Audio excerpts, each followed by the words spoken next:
Before we get into this, I would like to say that I fell asleep last night, like very late because I got super tired from work.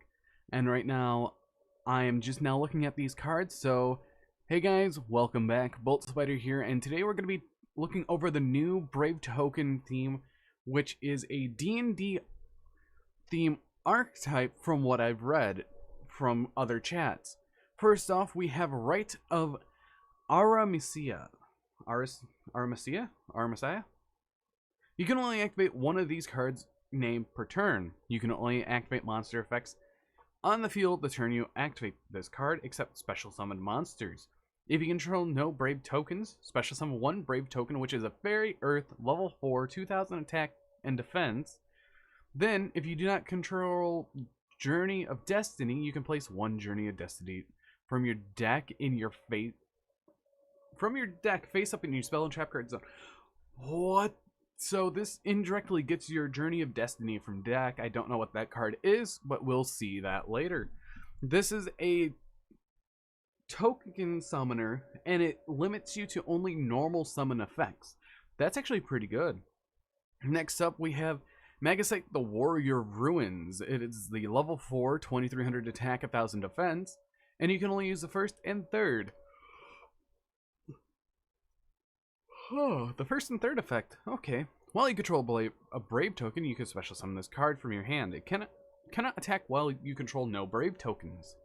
At the end of the battle phase, if your monster that specifically lists the token Brave token in its text battle, you can set one trap card specifically that lists token Brave token in its text directly from your deck to your spell and trap card zone.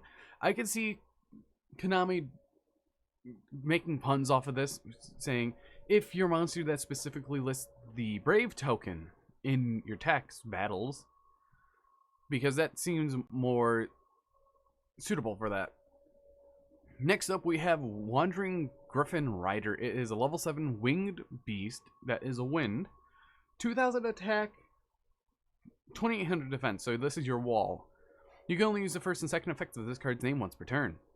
During the main phase, if you control no monsters or you control a Brave token, you can special summon this card from your hand. That's a quick effect. Okay, that's pretty nice. When a card or effect is activated, if you control a Brave token, quick effect, you can shuffle this card into the deck, and if you do, negate the activation, and if you do that, destroy that card. This is good. This is just good. What? Huh? Konami? Did you just give every deck a extender negation? Only if you control a Brave token, though. But you can still summon it turn 1 and have a monster. That's quite neat. And here's the Journey of Destiny. You can only use the first and second effect of this card's name once per turn. During your main phase, you can add to your hand one monster from your deck that specifically lists the token, or that specifically lists the Brave token in its text. Then send one card from your hand to the graveyard. If a monster is normal or special summoned, you can add to your hand or equip one Brave token you control, one equip spell from your deck that specifically lists the Brave token in its text. Each turn, the first time a monster you control would be destroyed by battle while it is equipped with an equip card, it is not destroyed. Interesting. Next up, we have Noble Arms of Light Daniel. This is a indirect support for Noble Knights, Noble Arms. You can only control one Noble Arms of Light, and you can only activate the third effect once per turn. The equipped monster gains 500 attack for each monster with a different name you control that specifically lists the token Brave token in its text. If this card is sent to the graveyard, you can target one Brave token you control. Equip this card to that monster you control. Okay, so this is like Butterfly Dagger Elma, but it re-equips. That's nice. Oh, Peplog card. Whoa. Equip only to a monster you control. You can only use the third effect once per turn. You can only control one Starlit Papillon. Monsters your opponent controls loses 500 attack for each monster with a different name you control that specifically lists Brave token in its text. If this card is sent to the graveyard, you can target one Brave token you control. Okay, so they all just re-equip to the Brave token. That's neat. You can only use the second and third effect of Draco Bach, the Dragon Steed. You can only control one of this. Okay. While this card is equipped to a non-effect monster, you can target one card your opponent controls, return it to the hand. If this card is sent to, okay, yeah. Interesting. Now we have the 2 field spells, which I do remember that last night that the third effect was shown incorrectly. Let's see. Zaram, the Dark Temple. While you control a monster equipped with Noble Arms of Danil, your opponent cannot activate cards or effects during the battle phase. Once per turn, when your Brave token destroys a monster by battle, you can inflict damage to your opponent equal to that monster's original attack. Once per turn, if you activate the card's second effect previously this turn, you can add to your hand one field spell in your deck or graveyard. Oh, interesting. That specifically lists the token, Brave token, in its text, except Zaram, the Dark Temple. Also, sorry, I just woke up. It was a rough night. Then we have the Woods of Lost Flowers. If your monster equipped with Starlit Peplog are unaffected by any card effect that by your... Oh, I can't read. Your monsters equipped with Starlit Peplog are unaffected by any card effect activated by your opponent. Once per turn, when your Brave token destroys an opponent's monster by battle, you can draw one card.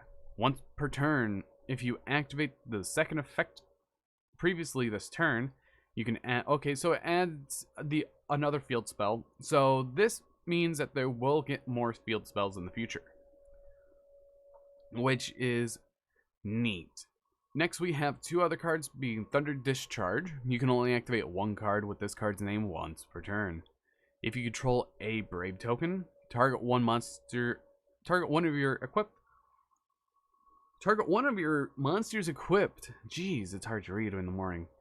With an equip spell that specifically lists the token, Brave token, in its text. Destroy as many monsters your opponent controls with an equal or less attack as possible.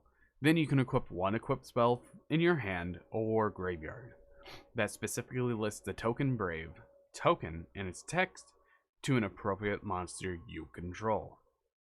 That is interesting. Then finally we have Resurrection Breath.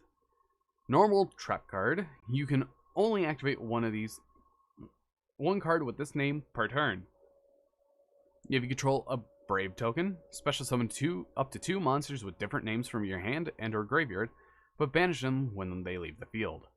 Then you can equip one spell card in your hand or graveyard that specifically lists the token Brave token and its text to an appropriate monster you control.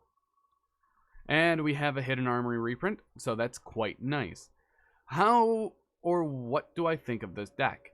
We are still missing number 26, which is probably this person on the card.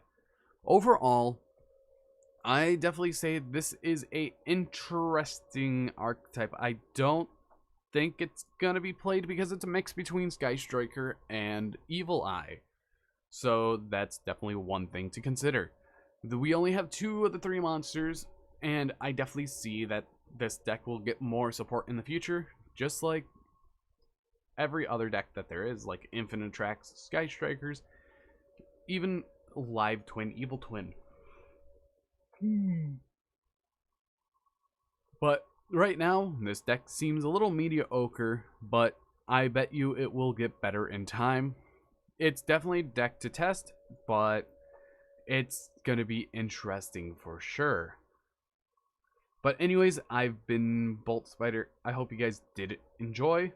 Hit that like button down below, and if you want to see more content like this, hit that subscribe button. But anyways, see you guys in the next video.